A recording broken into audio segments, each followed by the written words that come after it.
Anggota polisi aktif diputuskan tidak boleh lagi menduduki jabatan sipil sebelum mengundurkan diri atau pensiun dari dinas kepolisian.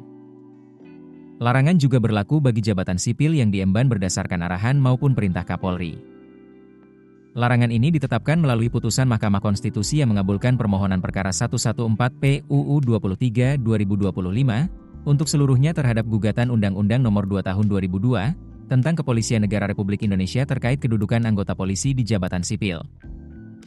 Amar putusan, mengadili, 1. Mengabulkan permohonan para pemohon untuk seluruhnya, kata Ketua MK Soehartoyo dalam sidang yang digelar di ruang sidang pleno Mahkamah Konstitusi, Jakarta Pusat, Kamis, 13 November 2025.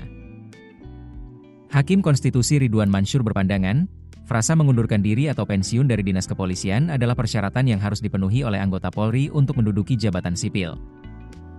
MK juga menegaskan bahwa polisi aktif tak lagi boleh mondar-mandir memasuki jabatan sipil lewat pintu belakang penugasan Kapolri. MK menyatakan frasa atau tidak berdasarkan penugasan dari Kapolri dalam penjelasan pasal 28 ayat 3 UU Polri bertentangan dengan UUD NRI 1945 dan tidak memiliki kekuatan hukum mengikat.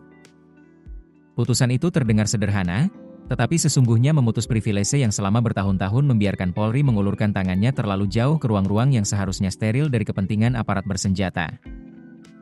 Sebagai informasi, perkara ini diajukan oleh Syamsul Jahidin yang menggugat pasal 28 ayat 3 dan penjelasan pasal 28 ayat 3 Undang-Undang Nomor 2 Tahun 2002 tentang Kepolisian Negara Republik Indonesia. Alasan penggugat saat ini banyak anggota polisi aktif yang menduduki jabatan-jabatan sipil pada struktur organisasi di luar Polri, di antaranya Ketua Komisi Pemberantasan Korupsi, Sekjen Kementerian Kelautan dan Perikanan, Kepala BNN, Wakil Kepala BSSN, dan Kepala BNPT. Para anggota polisi aktif yang menduduki jabatan-jabatan tersebut tanpa melalui proses pengunduran diri atau pensiun. Hal ini dinilai bertentangan dengan prinsip netralitas aparatur negara, menurunkan kualitas demokrasi dan meritokrasi dalam pelayanan publik, serta merugikan hak konstitusional pemohon sebagai warga negara dan profesional sipil untuk mendapat perlakuan setara dalam pengisian jabatan publik. Pemohon juga menilai, norma pasal tersebut secara substantif menciptakan dui fungsi Polri karena bertindak sebagai keamanan negara dan juga memiliki peran dalam pemerintahan, birokrasi, dan kehidupan sosial masyarakat.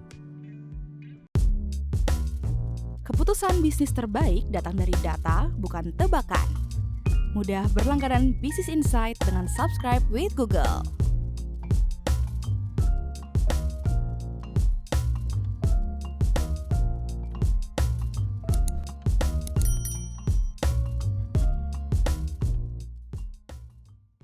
Download aplikasi Kontan sekarang di App Store atau Play Store.